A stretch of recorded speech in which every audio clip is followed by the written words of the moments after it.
Everyone, अस्सलाम वालेकुम, नमस्ते जी, सत श्री अकाल एंड जय श्री राम। कैसे हैं आप लोग? आई होप आप लोग बिल्कुल ठीक होंगे और मैं भी बिल्कुल ठीक हूँ, एकदम बढ़िया। आज हम लोग रिएक्शन देने वाले हैं पाक के जिहादी सूट बूट वाले से मिलिए। इस वीडियो को आज हम लोग देखेंगे और देखते हैं कि इस वीडियो में क्या है। बिना देरी के चलते वीडियो की तरफ। से वीडियो स्टार्ट करने से पहले आप लोगों से हाथ जोड़ के विनती है कि आप प्लीज़ मेरे चैनल पर अगर न्यू हैं तो ज़रूर सब्सक्राइब करें और बेल आइकन को ऑल नोटिफिकेशन पर प्रेस करें ताकि सारी वीडियोस आप लोगों को मिलती रहे। एंड ऑल्सो वीडियो अच्छी लगे तो लाइक कीजिएगा एंड कमेंट करना तो बिल्कुल मत भूलिएगा। सो चलते हैं वीडियो की तरफ और रिएक्ट कर लेते हैं। सो हियर वी गो।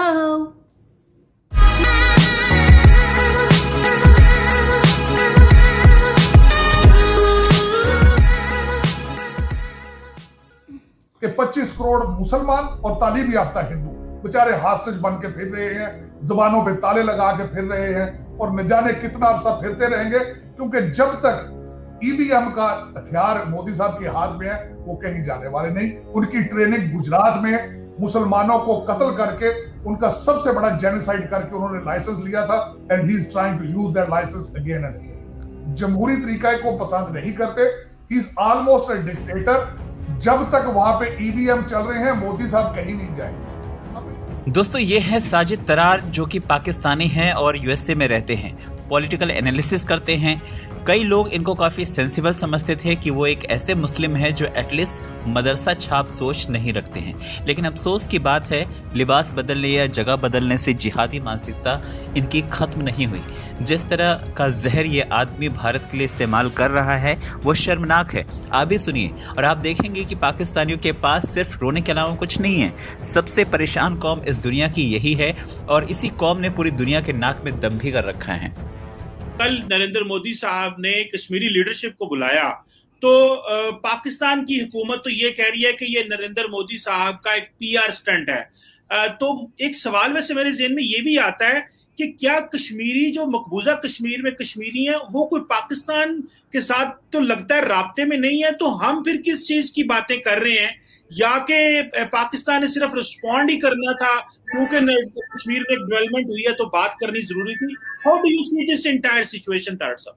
देखिए, मैं एक तो इस पे बताऊंगा, आपको बताना चाहूंगा कि हम वाशिंगटन डीसी में what we are thinking about it कि what happened in India, what is this Kashmir conference. मैं तो कॉन्फ्रेंस नहीं कहूंगा, उनका उसको नाम दिया गया है कॉन्फ्रेंस का, वो कॉन्फ्रेंस नहीं थी, उसका कोई एजेंडा ही नहीं था। आपने देखा होगा उसका कोई एजेंडा नहीं है। उसके बाद जब वो मीटिंग खत्म हुई उसके बाद प्रेस कॉन्फ्रेंस नहीं, कोई ये नहीं बताया गया कि क्या सोल्यूशन वहां से ड्रा किया गया, क्या उसके क्या मकासद थे। एक तो वो कॉन्फ्रेंस को गलत कहा होगा, ये है तो एक पीआर शो है, लेकिन ये पीआर शो क्यों किया गया?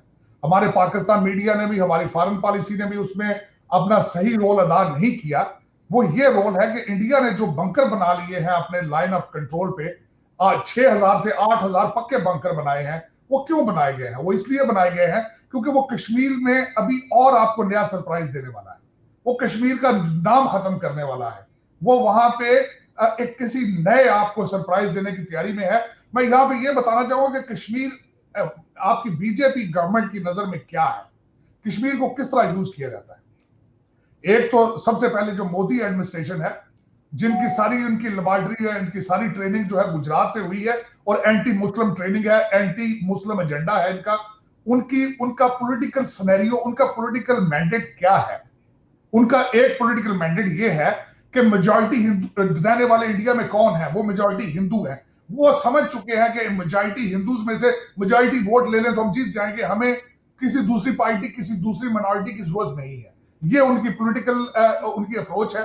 उसके बाद ये करते हैं वो कश्मीर और मुसलमानों पे जुल्म करके वो बंगाल में, बिहार में, मध्य प्रदेश में और दूसरी जगहों पे बंगाल में वो वोट लेते हैं हिंदुओं के। ये उनकी टैक्टिक है। अब वो कश्मीर को क्या करना चाहते हैं? वो कश्मीर का लफ्ज खत्म करना चाहते हैं। आपको सरप्राइज देंगे वो बड़ी जल्दी।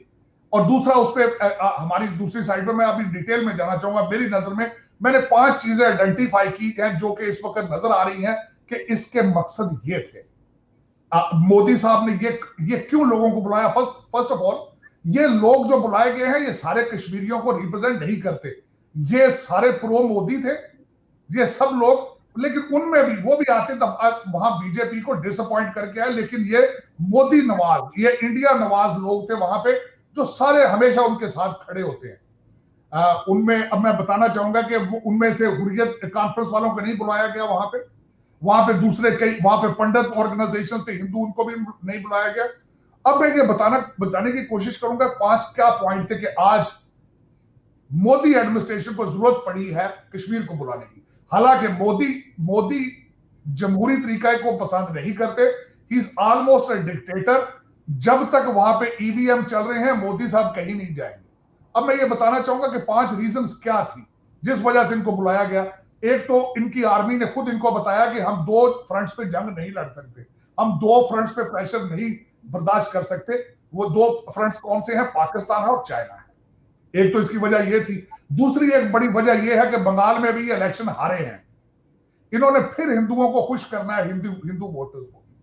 इन्होंने फिर कोई ड्रामा करना है जिसपे दोबारा मुख्तलिफ स्टेटों से दोबारा मेजोरिटी। अभी यूपी में इलेक्शन होने वाले हैं, वहां का भी एक वहां पे जो उनके चीफ मिनिस्टर है वो भी एक बहुत बड़ा करैक्टर है। मेरा मकसद जिस तरह के उनके बयान आते हैं, मैं हैरान हूं कि किसी जमहूरियत में इस तरह के सिविलाइज्ड लोग जो है वो बयान दें। तीसरा इसकी सबसे बड़ा फैक्टर जो है अफगानिस्तान से अमेरिका का इनखला है। उसके अब 2 वजूहात हैं। एक तो उसमें उसका उसकी सब सेक्शन कर लें आप।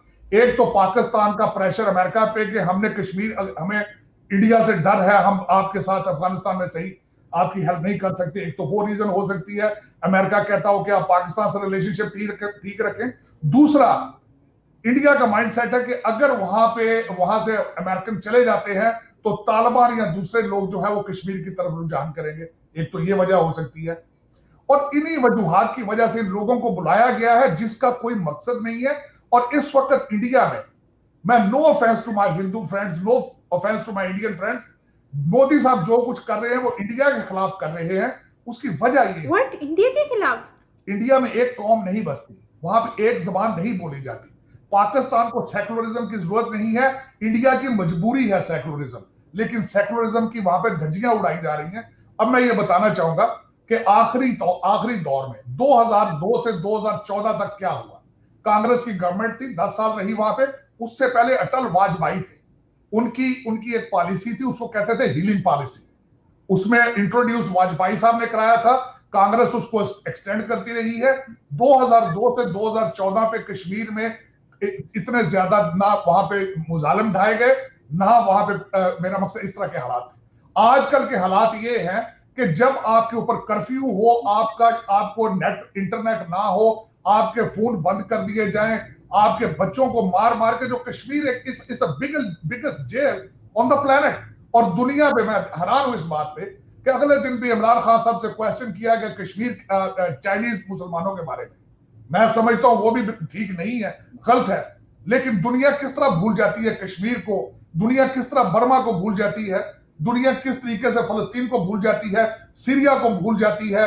मेरी समझ से बाहर है कि अमेरिका जो सिविल आपके ह्यूमन राइट्स पे सबसे बड़ा आलमबरदार वो है, उसने आज तक इसको कश्मीर को फ्रंट लाइन पर नहीं लेके आया, जिसके ऊपर यूनाइटेड नेशंस की हजारों रेजोल्यूशंस। और उसके बाद देखिए, अब मुझे अफसोस इस बात का होता है कि India has almost become a non livable place. और सबसे बड़ा उनका जो सपोर्टर इस वक्त, अफसोस के साथ कहूंगा कि नॉन तालीम याफ्ता अनएजुकेटेड हिंदू माइंड, और उनको अब्यूज किया जा रहा है, उनको कॉन्सेप्ट क्या दिए जा रहे हैं, 15वीं सदी के बदले 21वीं सदी में लिए जाने की तैयारी उनको कराई जाती है। उनको बताया जाता है कि अखंड भारत क्या है। अब मैं बताना चाहूंगा कुछ अपने भाइयों को, अखंड भारत जिसमें पाकिस्तान भी हिस्सा है, बांग्लादेश भी हिस्सा है, चाइना भी उसका हिस्सा है, अफगानिस्तान उसका हिस्सा है। तो खुदा का नाम लो, 21st सेंचुरी में अखंड भारत क्या, क्यों लोगों को बेवकूफ बनाते हो। अफसोस की बात, अफसोस कि मोदी साहब ने जमहूरियत को जिस तरीके से सत्यानाश किया है, जंग को इस्तेमाल किया जमहूरियत में इलेक्शन जीतने के लिए, और सिर्फ 2 लोगों के पैसे के ऊपर, अडानी और अंबानी के ऊपर वो समझते हैं कि this is the economy of India. Is so sad and it is a neighbouring to Pakistan. It is so sad. हम इस पे जितना भी दुख किया जाए वो ज्यादती है। और कल जो कुछ भी हुआ है कश्मीर का, इसके पीछे उनके अजाइम जो है वो आपको नजर आने चाहिए। जो उन्होंने 6000 बंकर बनाए हैं बॉर्डर पे, और जो 8000 बंकर हैं वो वहां पे उन्होंने खुशियां बनाने के लिए नहीं बनाए, उनके मोटिव्स कुछ और हैं। कश्मीर को 3 स्टेटों में वो चेंज करना चाहते हैं, अब मैं ये बताना चाहता हूं कि जम्मू में हालात क्या थे 1947। मैं ये याद कराना चाहता हूं आपको कि 1947 में पटियाला महाराजा और महाराजा कपूरथला, इन्होंने 1 लाख मुसलमानों का जम्मू में उनको कत्ल किया था, जिसकी वजह से आज जम्मू में मुसलमानों की अक्सरियत नहीं है। मुसलमानों की अक्सरियत सिर्फ कश्मीर में है, लद्दाख में भी उनकी अक्सरियत नहीं है। और इस वक्त बीजेपी माइंड अपना बना चुकी है कि इनको 3 हिस्सों में तकसीम करके 2 हिस्सों में जहां पे हिंदू मेजॉरिटी हो और मुसलमानों को सिर्फ श्रीनगर के आसपास उस एरिया में कंटेन कर दिया जाए। दिस इज व्हाट द अजाइम उनके। अब देखें कि इसमें क्या करते हैं। लेकिन मोदी साहब अफसोस के साथ इस वक्त मोदी साहब has lost his respect on the international arena everywhere, क्योंकि it is almost a dictatorship.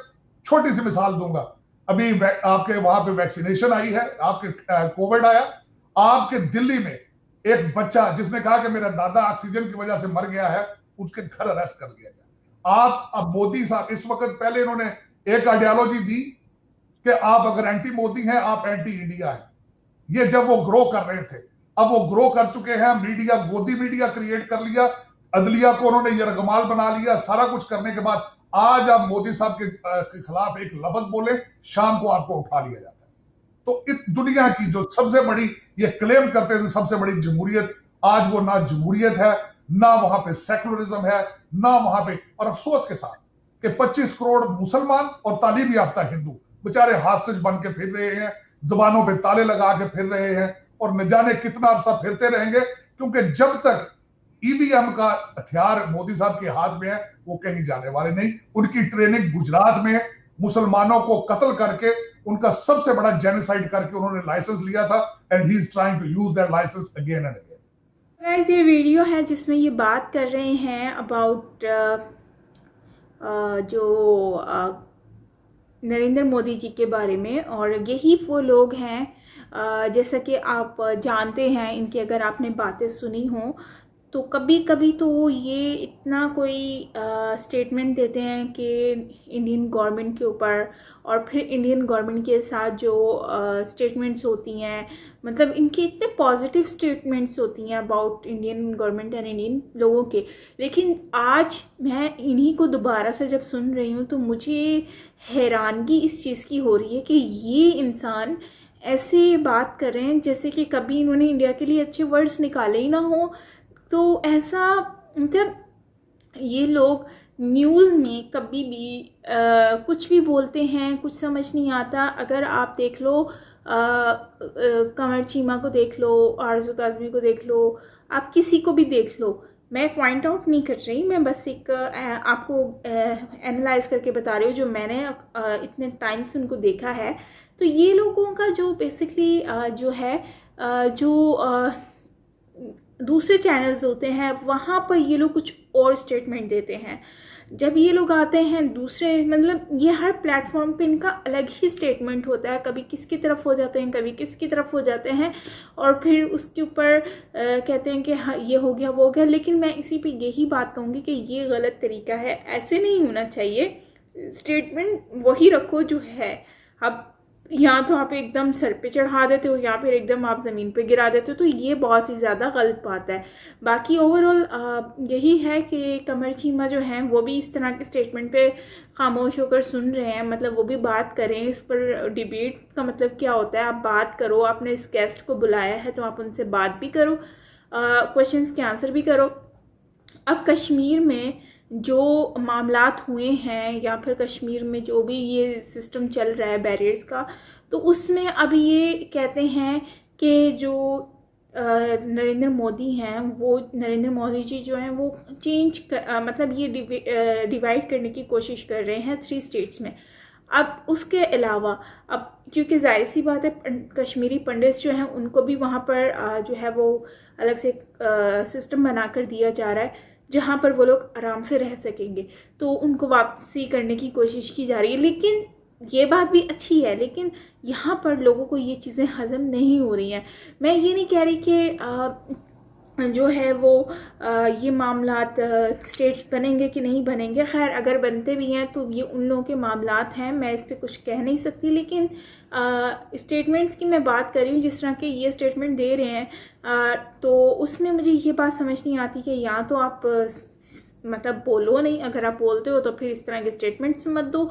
हर कभी कुछ बोलते हो कभी कुछ बोलते हो, इंसान की एक ज़ुबान होती है, एक ही स्टेटमेंट दो ना यार। चेंज स्टेटमेंट करने का मतलब क्या बनता है?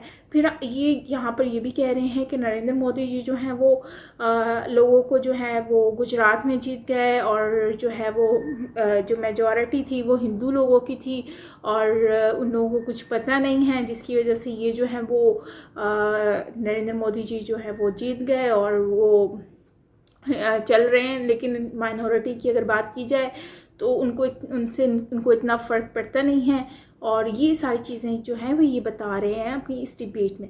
लेकिन मुझे एक बात समझ नहीं आती कि ये वही इंसान हैं जिन्होंने एक बार नरेंद्र मोदी की तारीफ़ करते हुए कहा था कि ये तो बहुत अच्छी गवर्नमेंट चला रहे हैं और ये है वो है डींगा प्लान। लेकिन आज क्या हो गया? आज तो इनके बिल्कुल ही ऑपोजिट ही जा रहा है स्टेटमेंट, जो कि समझ से बाहर है कि मतलब लाइक सीरियसली कोई ऐसे स्टेटमेंट्स भी दे सकता है? मुझे तो यकीन ही नहीं हो रहा। बट एनीवेज़ कुछ नहीं कह सकते, हो सकता है, कुछ भी हो सकता है, एनीथिंग कैन बी हैपन, और ये तो होना ही है। बाकी ओवरऑल मैं यही कहूँगी कि वीडियो अच्छी थी, और वीडियो अच्छी इसलिए थी कि हमें काफ़ी लोगों के बारे में, उनकी रियलिटी के बारे में जानने को मिला, और इनकी भी रियलिटी की जानने को मिला। जिस तरह से ये इतना कोई गुस्से का इजहार और लाइक सीरियसली इतना नफ़रत का जो इजहार है वो इस वीडियो में किया गया है, और लोगों की मतलब कि लोगों के नुकसान हुआ ये इंटरनेट और सारी चीज़ों के बारे में, जैसे कि ये डिस्कस करने की कोशिश कर रहे थे हम। अब ये किस हद तक जाकर ये बात कर रहे हैं वो आप लोग भी जानते हैं। बाकी अपने बारे में ज़रूर ओपिनियन दीजिएगा, अपनी ओपिनियन ज़रूर शेयर कीजिएगा कि ये किस हद तक सही बोल रहे हैं, किस हद तक ये गलत बोल रहे हैं, और वो स्टेटमेंट आप मुझे उसके स्टेटमेंट के अकॉर्डिंगली आप मुझसे शेयर कीजिएगा कमेंट बॉक्स में, तो हम इसके ऊपर ज़रूर बात करेंगे। बाकी ये है कि गाइज़ अगर वीडियो अच्छी लगी हो तो लाइक कीजिएगा एंड कमेंट करना बिल्कुल मत भूलिएगा। एंड ऑल्सो मेरा व्लॉगिंग चैनल भी है, Saima Pirzada vlog channel, so please जाएँ उसको भी सब्सक्राइब करें और उसको भी ढेर सारा प्यार दें। सो मिलते हैं नेक्स्ट वीडियो के साथ। टिल देन अपना बहुत सारा ख्याल रखिएगा, एंड मैं यही कहूँगी कि जो भी होता है अच्छे के लिए होता है, और अब तक जो भी हुआ अच्छे के लिए हुआ, और भी होगा वो भी अच्छे के लिए होगा। सो हमेशा बेहतरी की उम्मीद की जाए, बजाय इसके कि हम एक दूसरे को ब्लेम कर कर कुछ उल्टा पुल्टा बोलें। सो ये बुरी बात है। सो मिलते हैं नेक्स्ट वीडियो के साथ। टिल देन टेक केयर, अपना बहुत सारा ख्याल रखिएगा। मैं हूँ साइमा पीरज़ादा, बाय।